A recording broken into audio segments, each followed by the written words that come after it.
Educando seu bolso, com o economista Frederico Torres.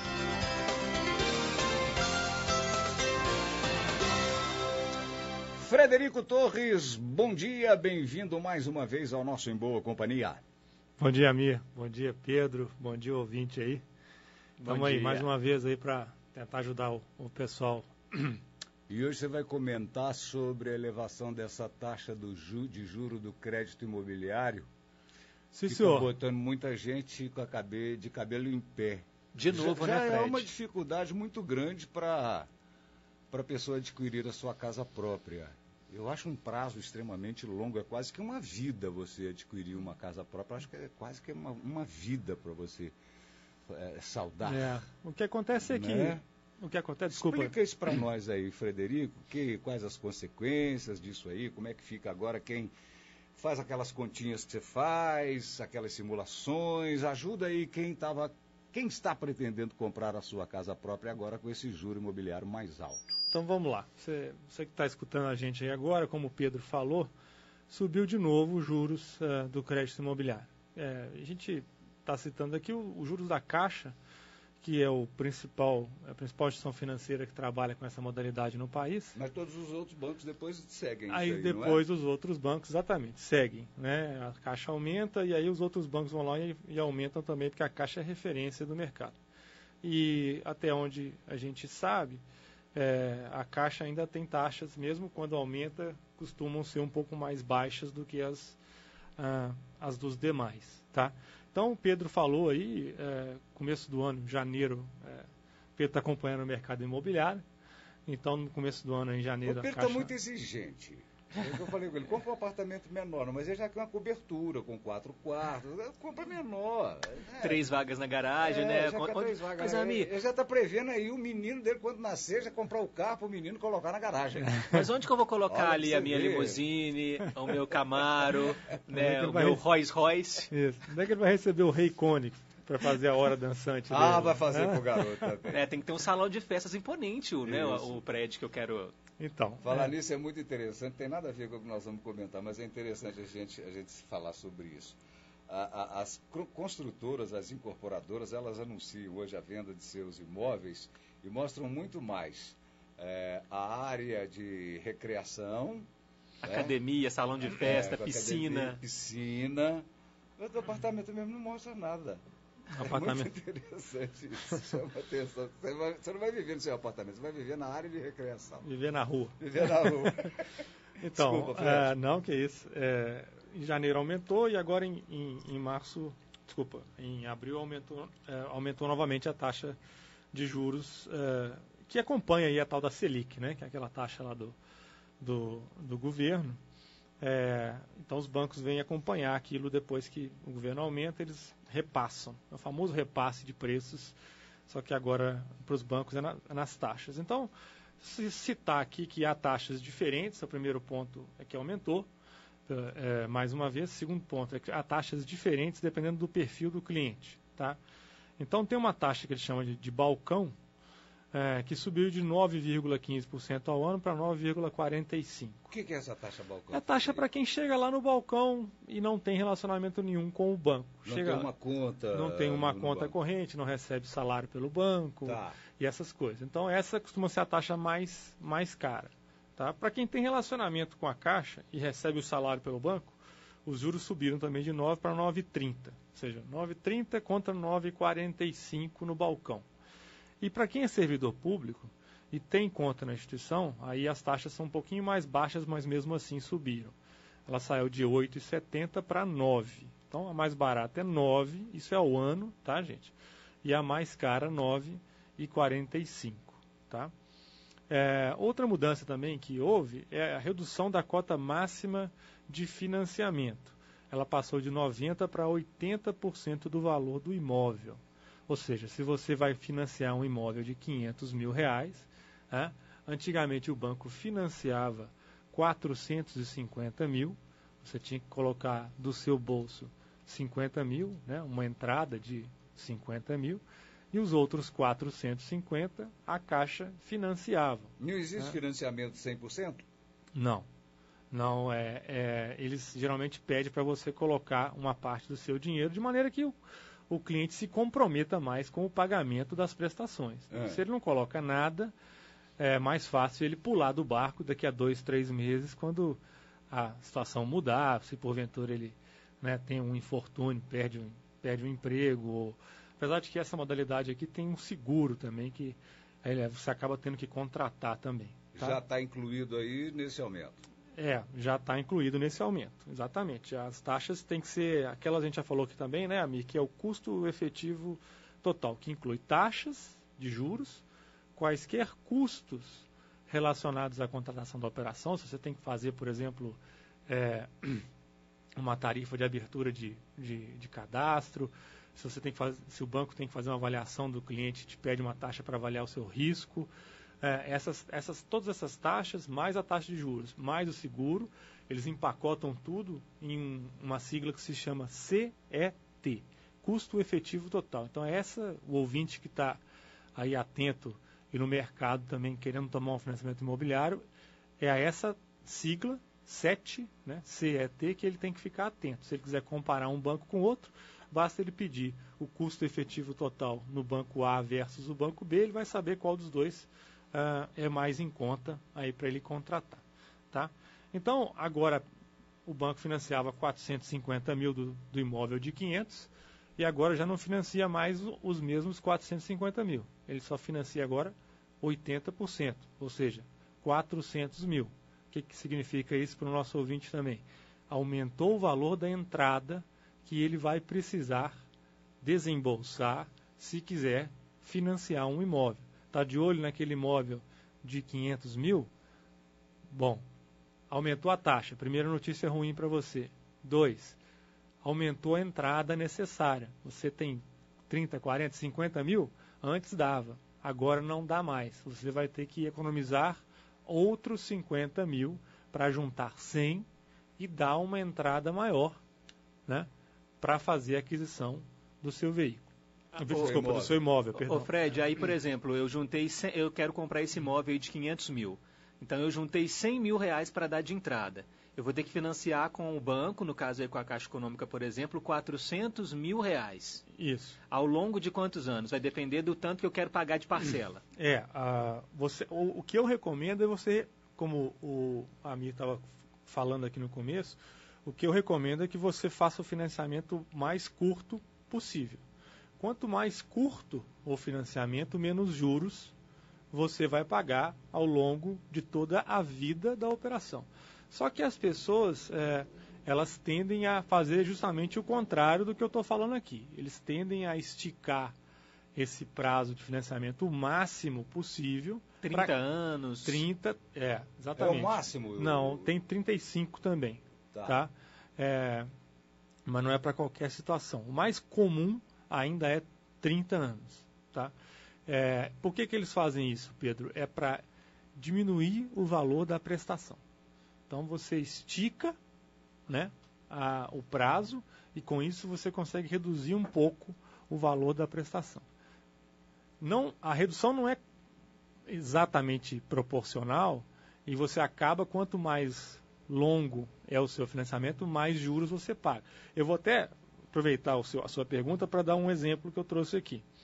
Então, o caso de um empréstimo de 500 mil, tá?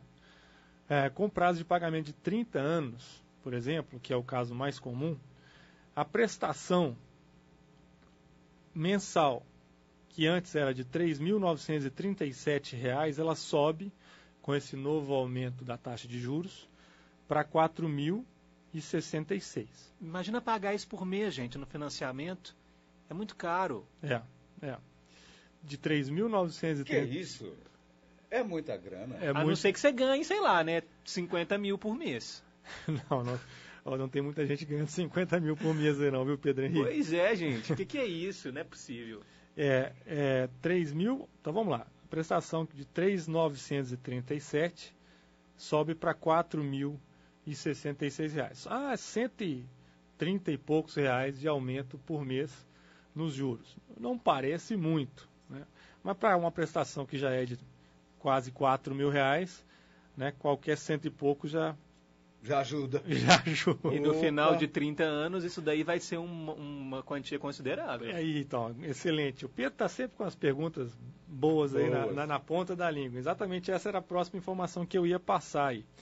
Muita gente nunca fez essa conta, mas no final, então, dos 30 anos, o que aconteceu? Você pagou, ao invés de R$1.417.000, você pagou R$1.463.000 por aqueles 500 mil de financiamento que você tomou. O triplo do preço, quase. Você comprou um imóvel e pagou o equivalente a quase 3 imóveis. Você comprou 201 e pagou 202, 203 e 204 juntos. E a valorização do imóvel no decorrer desse tempo não alcança esse teto. É muito difícil. Muito difícil. Até porque vai ser um imóvel de 30 anos de idade contra um imóvel que hoje é novo, né? Assim, é difícil falar para as pessoas não fazerem, é o sonho da casa própria. Ficou mais distante. Ficou um pouquinho mais distante e aquela história, para quem quer financiar um imóvel, há dicas, né? Quer dizer, primeiro, compare as taxas de juros, as diferenças entre preços entre os bancos, diminua o período do financiamento, né? Com essa redução do prazo você economiza bastante, porque se você passar isso aqui de 30 para 15 anos, tá? Você vai reduzir aqui bastante esse valor de juros, cai para menos de 1 milhão, facilmente. Então, mas aí a parcela vai ser altíssima. Exatamente, mas aí qual que é a chave, Pedro? É você ir, como o Almir já falou aqui outra ocasião, você vai acumulando, você vai economizando para dar uma entrada o maior possível. Aqui também a gente financiou todos os 500 mil.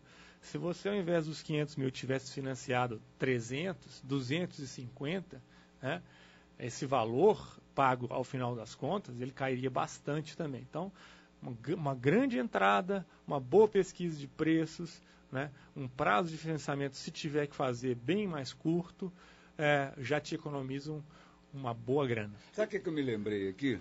A nossa Bolsa de Empregos com a Regina Pala. É um quadro que tem aqui de manhã, o Pedro. São as oportunidades de trabalho. Os salários normalmente são de 1.000, 1.100, 1.200, 1.300, 1.400, 1.500. Pouquíssimas vezes passa disso. Um cidadão que está no seu trabalho, no seu dia a dia, que tem um salário desse, R$ 1.500, vamos supor R$ 1.500, ele não tem a menor condição de comprar uma casa própria. O trabalhador brasileiro não tem condição. Daí talvez essa fila imensa aí do Minha Casa Minha Vida, que tem uma contrapartida também de quem quer comprar, né? É muito difícil comprar um imóvel financiado, é muito caro. Para essa faixa aí... muito caro. Bem lembrado, Amir, mas para essa faixa de renda que você falou... Então nem existe imóvel à venda aí pelas consultoras, existe. Tem a faixa 1 do Minha Casa Minha Vida, que são os imóveis de valor mais baixo, né? E que vão até, salvo engano, 170, acho que é isso, 170 mil reais, tá? E aí as taxas, inclusive, não aumentaram, as taxas de juros não aumentaram para Minha Casa Minha Vida. Esse aumento ele aconteceu só no Sistema Financeiro da Habitação e nas taxas livres, que são as outras duas camadas. A Minha Casa Minha Vida permanece com taxas mais baratas ainda e que não subiram, e que tem, como você falou, aquela contrapartida, ou seja, além do imóvel ser mais barato, o governo oferece um subsídio, que é um apoio financeiro para essa família. Então, me parece que o imóvel também é entregue pelado, né? Não tem piso, não tem revestimento, é outro gasto que você vai ter. Aí já não sei. Tem o cartão da Caixa que vai financiar para você o piso. É o Minha Casa Melhor, com eletrodomésticos, essas coisas. Ixi, é muito difícil, Frederico Torres. Não estou falando que é fácil, não. Eu vim aqui para fazer um alerta para o pessoal, mas o Pedro ia perguntar uma coisa. Porque a gente fez aí uma simulação, não é, Fred, que financiando 500 mil reais. Isso. E aí o ouvinte pode parecer assim, mas esse imóvel aí é um imóvel, né, de rico. Mas não, a gente percebe que os preços subiram tanto depois desse boom imobiliário. e que está tudo nessa faixa de, assim, né, um apartamento novo de 3 quartos com 2 vagas na garagem, ele está nessa faixa aí de 400, 500 mil reais. E aí você vai ver pela localização, né, na região centro-sul aqui, aí ainda é mais caro. Tem coisa aí ultrapassando 1 milhão, 1,5 milhão, 2 milhões no imóvel.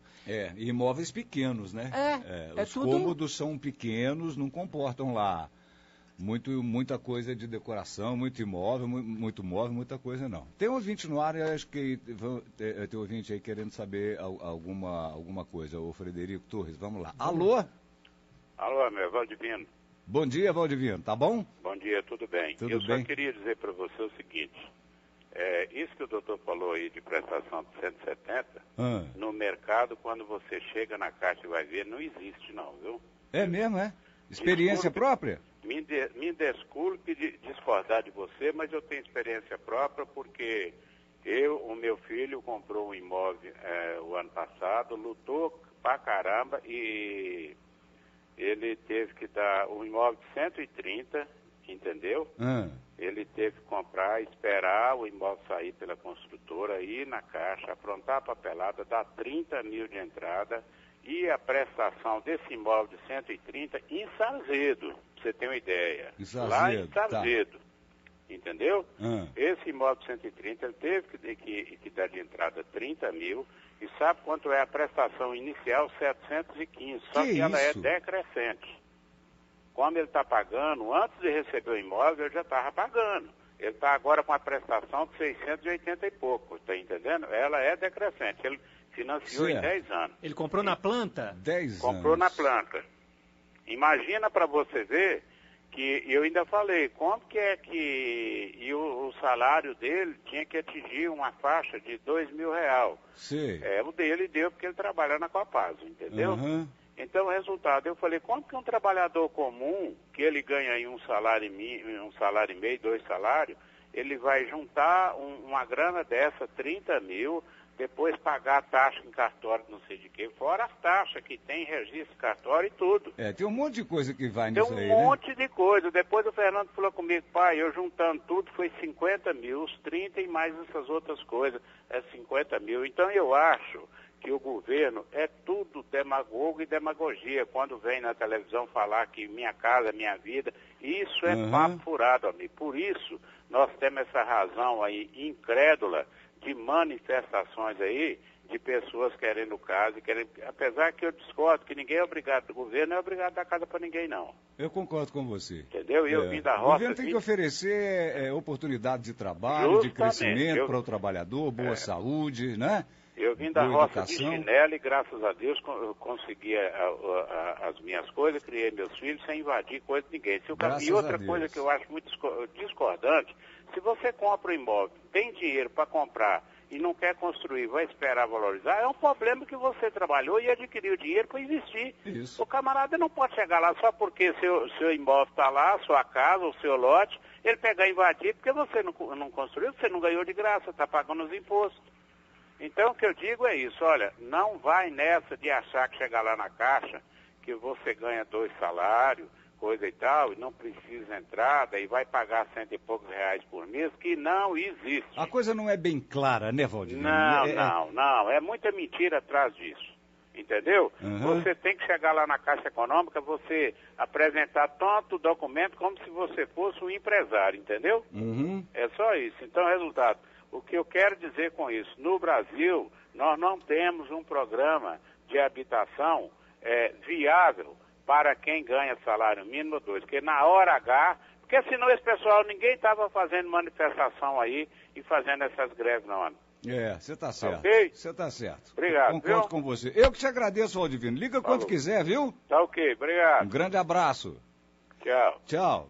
Essas são as dificuldades que a gente estava comentando, né, o Frederico Torres, de quem tem um salário pequeno de conseguir sua casa própria, né? E olha que isso em banco oficial.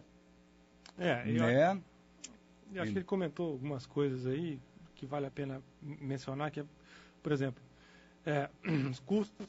O custo efetivo total que você citou aí no início, que a maioria não toma conhecimento disso. Outra coisa, tem custos cartoriais, né, que são despesas que a gente não tinha comentado aqui, mas que a pessoa tem que estar preparada para fazer. né? Para registrar, para uma série de outras coisas. Então, ele comentou de outros gastos da entrada. A gente tinha falado, a gente tem que estar preparado para dar uma entrada.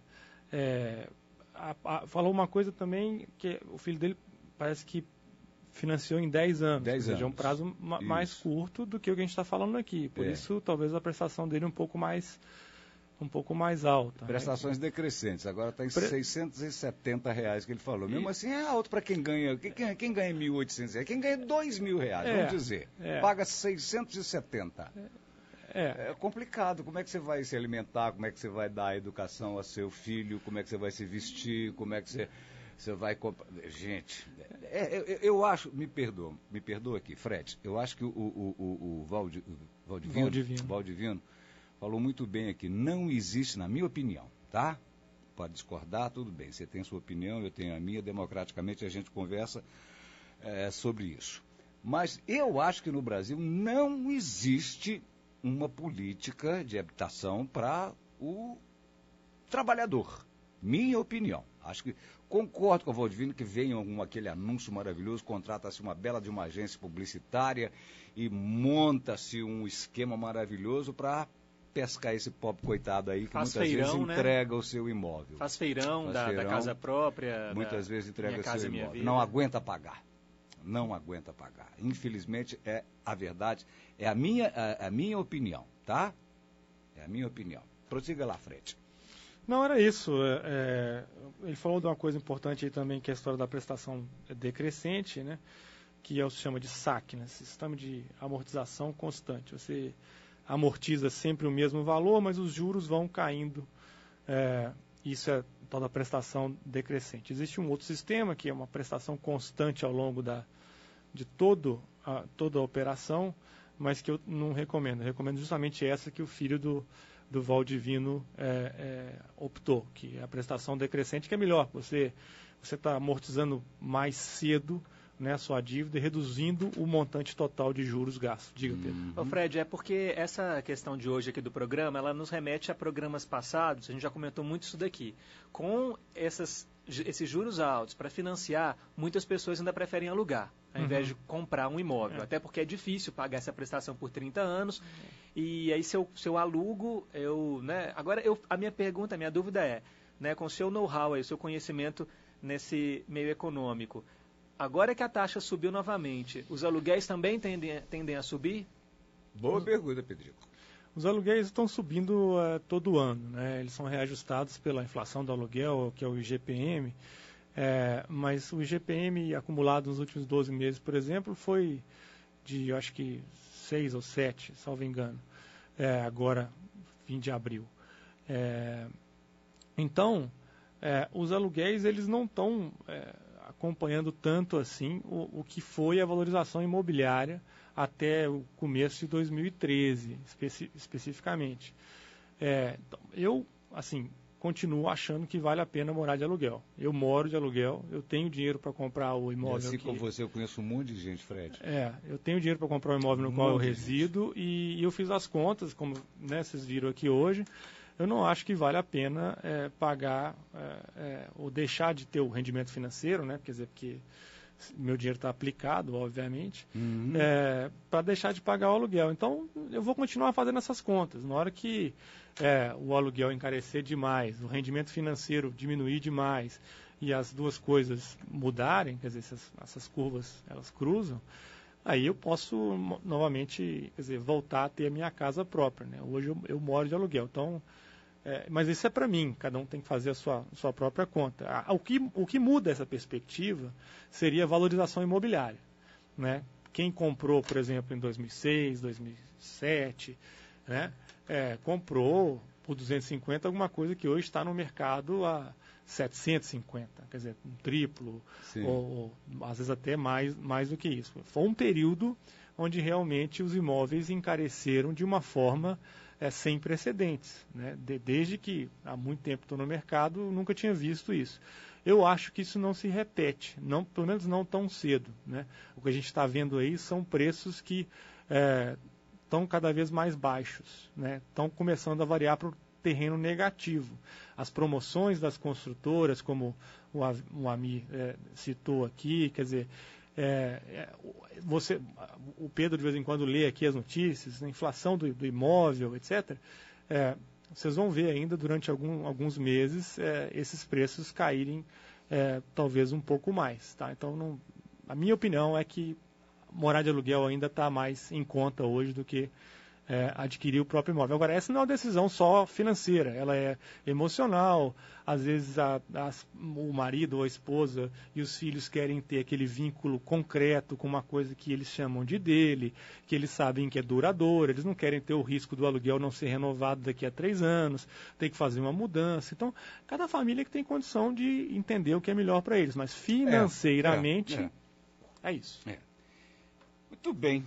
Frederico Torres, 9h37, estouramos aí o nosso tempo, mas foi extremamente proveitoso. Obrigado mais uma vez, viu? Valeu, gente. Eu que agradeço. Um grande abraço, hein? Frederico Torres, nosso companheiraço aqui, nosso parceirão de todas as segundas no quadro Educando o Seu Bolso. Frederico Torres, que é economista do Banco Central, professor, blogueiro. E gente boa. Gente boa pra caramba. Apesar gente boa, isso aí é... Eu já falei que nem precisa de citar. Toda vez que ele falar que eu sou economista do Banco Central aqui, eu tenho que desfalar que aqui eu falo como Frederico e não como Banco Central. Senão o Banco Central fica bravo comigo. Exato, muito bem. Ô Fred, obrigado, viu, querido? Boa semana para você. Abraço, gente. Abraço. Obrigadão mesmo.